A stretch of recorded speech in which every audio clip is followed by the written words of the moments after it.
Assalamualaikum, Ustaz. Waalaikumsalam warahmatullah. Sini. Gimana kabar? Masya Allah. Alhamdulillah. Lagi ngapain, Ustaz? Lagi buka-buka buku ini loh. Apa namanya? Nyari-nyari judul. Oh ya, judul. Gimana? Dari mana ini ngomong-ngomongan? Dari ini, Ustaz, apa? Jalan-jalan tadi kan mau ke sumur itu, Ustaz di sini mampir sekalian. Oh iya. Iya. Moga-moga ada apa ini? Tanya-tanya boleh, Ustaz? Boleh. Kemarin kan saya ini seperti biasa kan nyimak ini videonya Ustaz kemarin itu. Iya. Masalah kepemimpinan. Nah itu saya mau nanya di di sosial medianya, di YouTube-nya itu mau ngeteknya terlalu panjang kayaknya. Iya, gimana? Kebetulan kok kesini lihat Ustaz ini mampir sekali. Monggo. Iya. Ya emang lagi santai sih ya. Ini Ustaz, masalah kepemimpinan itu kan negara kita itu kan atau desa kita ini kan atau 5 tahun sekali itu kan ada pemilihan, Ustaz.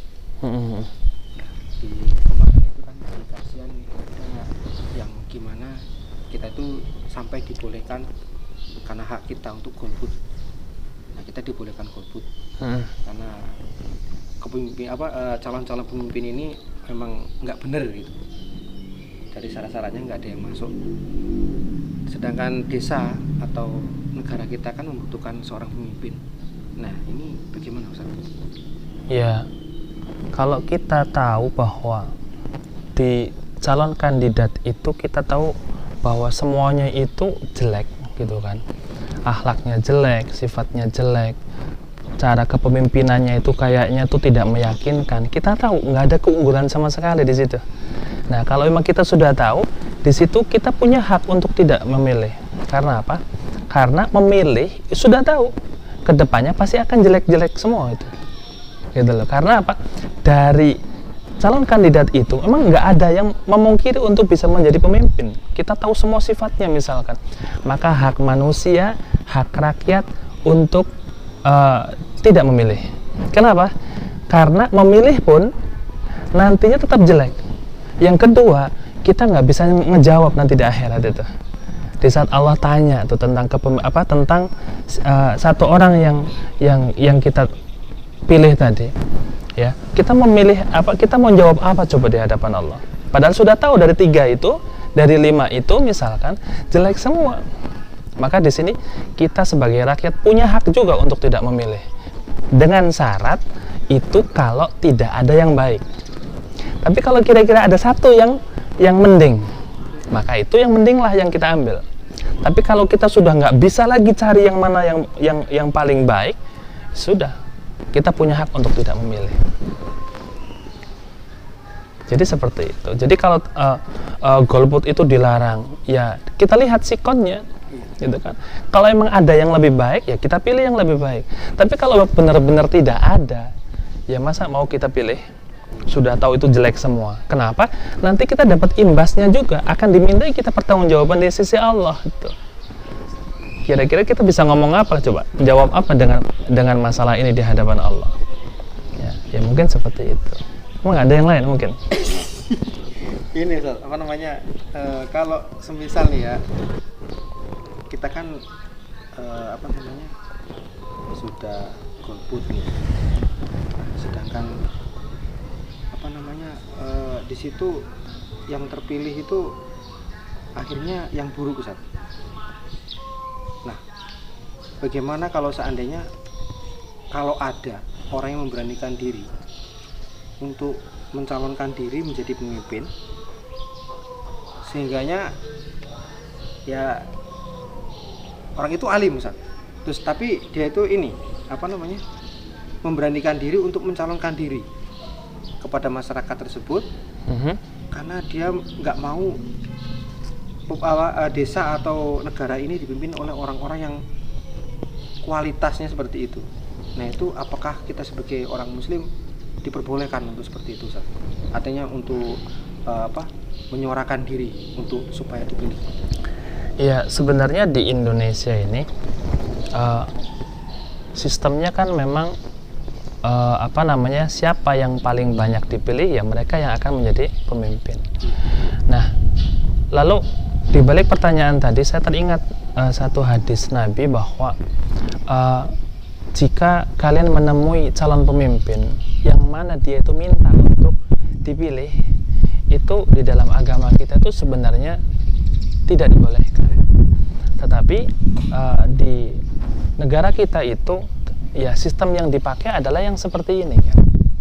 Maka kalau seandainya ya dari sekian banyak kandidat, lalu di situ ternyata ada orang yang memang ingin sekali merubah keadaan Indonesia yang lebih baik, yang lebih soleh gitu kan.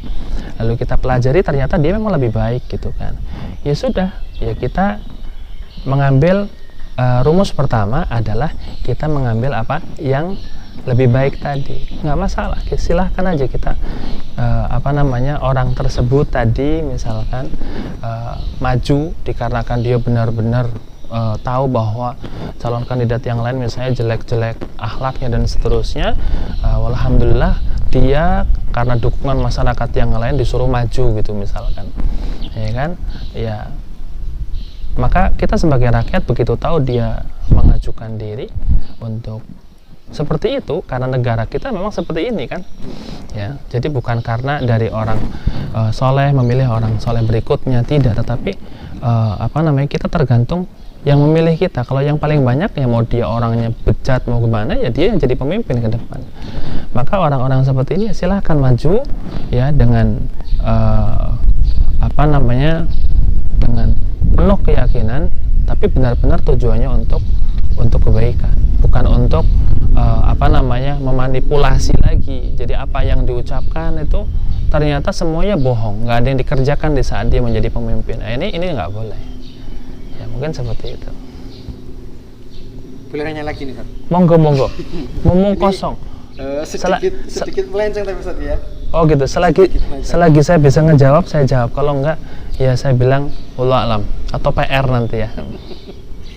Gini Ustaz, masyarakat kita ini kan sudah terbiasa dengan tuntutan bahasa toleransi Ustaz. Nah, biasanya pemimpin-pemimpin itu yang dikenal baik sebelumnya itu dicontoh Ustaz. Yeah.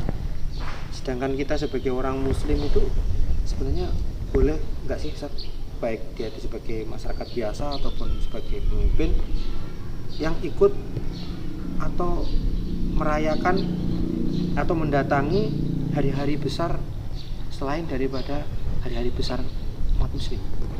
Oh gitu. Iya Ustaz. Gimana? Iya.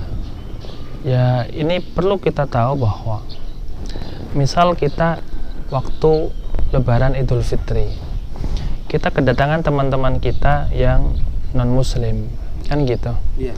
Lalu dia datang terus ke rumah kita dan mengucapkan keselamatan kepada kita, ya terus mungkin ngasih sesuatu ke kita kan gitu, karena dia ya teman baik kita gitu kan. Jadi akhirnya waktu Lebaran dia datang tuh ke kita. Nah tapi di saat suatu hari gitu ya dia itu punya hari raya ya, maka di sini tugas kita adalah bukan berarti kita harus melakukan kebaikan kepada orang tersebut yang baik tadi dengan skema yang sama. Kenapa? Karena agama kita ini peraturannya beda dengan mereka. Agama Islam itu, di dalam agama Islam ini ternyata di sana ada peraturan bahwa kita tidak boleh mendatangi hari rayanya orang-orang non-muslim. Apakah ini akan menjadikan bumerang? Tidak. Asalkan kita jelaskan kepada mereka, pasti mereka memahami itu. Ya, jadi di saat ada ritual atau apalah ya yang berurusan dengan agama non-muslim, kita sebagai rakyat, masyarakat, atau mungkin kita sebagai aparatur desa tuh ya kita nggak harus ikut di ibadahnya mereka, nimbrung bareng di sana. Jadi kita ikut bersama satu baju dengan mereka, tidak gitu kan. Karena apa? Karena agama kita ini nggak membolehkan.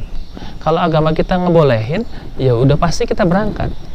Tapi karena nggak ngebolehin, masa kita harus melanggar peraturan agama kita kan gitu. Maka bukan berarti yang seperti itu dikatakan, oh berarti Islam ini nggak toleransi. Oh tidak. Yang namanya toleransi itu ya sebenarnya bukan yang seperti ini, tetapi tidak saling mengganggu. Ya, dia beribadah.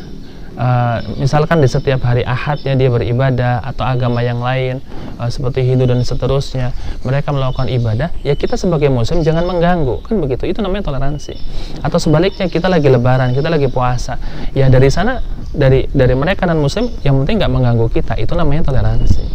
Jadi toleransi itu di saat kita ibadah bukan berarti orang-orang non muslim suruh ikut ibadah sama kita bareng, enggak.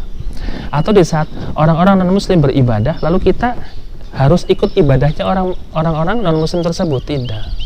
Jadi yang namanya toleransi itu ya yang jelas tidak saling mengganggu, itu toleransi ya. Jadi kalau sampai kita ikut ritual ibadahnya mereka, nggak boleh. Permasalahannya adalah satu, agama kita memang nggak membolehkan di dalam peraturannya itu.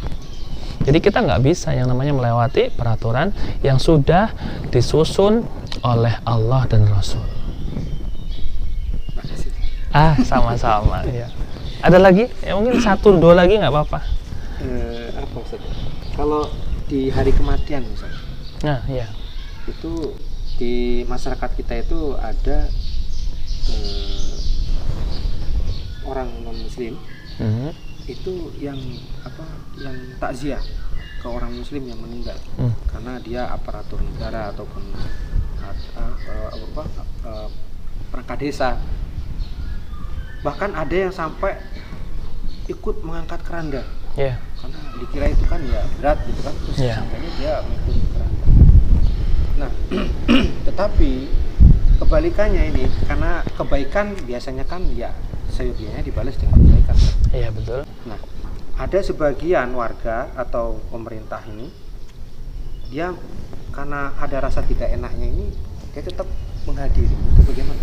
Ya, di sini pentingnya kita berbagi wawasan kepada sesama manusia antara muslim dan non muslim. Jadi akhirnya tidak ada kesalahan faham. Ya, di saat kita bekerja ya di dalam satu kantor, di sana kan di dalam itu ada yang beragama muslim, ada Hindu, ada Kristen, ada Buddha kan gitu. Nah, berkenaan tentang ini, maka harus kita jelaskan. Ya. Jadi kalau seandainya orang non muslim menghadiri kematiannya orang muslim, mungkin di dalam peraturannya orang-orang non muslim boleh. Kan gitu. Tetapi begitu kita lihat di dalam buku kitab-kitab kita, ternyata kita nggak boleh sebagai muslim. Maka itu sebelum jauh-jauh hari kita sudah harus jelaskan, sehingga tidak ada pertikaian ke depan atau kesalahpahaman ke depan itu.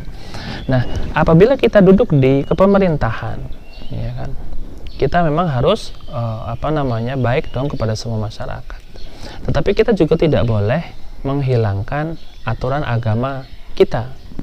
Nah, jadi misalkan ada yang meninggal dunia dari non muslim, maka cukup kita mewakilkan kepada teman kita yang non muslim untuk datang ke sana mewakili daripada kepemerintahan di daerah kita.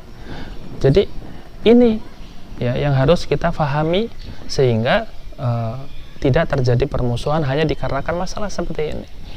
Karena di luar tuh banyak, ternyata orang muslim ini nggak mau ya, berarti nggak toleransi, dan akhirnya ujung-ujungnya akhirnya karena kebanyakan bab yang berkenaan tentang toleransi kebablasan. Ya, maka kita semuanya harus kita lihat tolak ukurnya di agama kita. Kalau agama kita membolehkan, kenapa kita nggak berangkat? Tapi kalau ternyata agama kita tuh misalkan membolehkan berangkat, kalau tidak, ya sudah, kita katakan kepada teman-teman kita yang bukan muslim bahwa di agamaku memberikan peraturan kepadaku seperti ini, ya maka jangan dilanggar itu. Ya, maka sekali lagi kalau untuk di kepemerintahan, ya kita cari teman-teman kita yang memang agamanya bukan muslim, kita tanya, misalkan yang meninggal orang Hindu, lalu kita ada teman di kantor itu orang Kristen misalkan, ya tanyakan apakah boleh di agama kamu untuk membantu, misalkan ikut ngotong kerandanya apa di sana, terus kita ikut ritual dia di dalamnya, kamu boleh nggak di dalam agama kamu kalau seperti ini? Oh boleh, ya sudah, perwakilan dari pemerintah kamu yang hadir, karena di agamaku nggak boleh katanya. Siap. Ya, jadi akhirnya apa? Kita sama-sama menjadi manusia yang tetap damai, menjalin hubungan kekerabatannya tetap terus terjaga, ya, tidak menjadi kesinggungan di situ. Ya, jadi ya harus diberikan pemahaman kepada sesama teman-teman kita yang non muslim atau yang muslim, bagaimana caranya harus kita harus kita jelaskan. Ya mungkin jelas Mbak Puan nggak jelas. Apa lagi Ustaz? Ada keperluan lagi ya?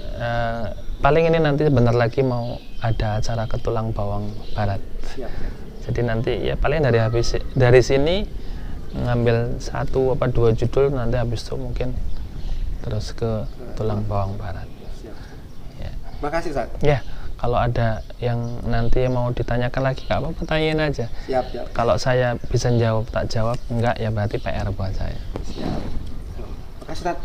Saya mau in dulu ya. Mangga. Maaf Ustaz udah ganggu ini. Ya. Assalamualaikum. Waalaikumsalam warahmatullahi wabarakatuh.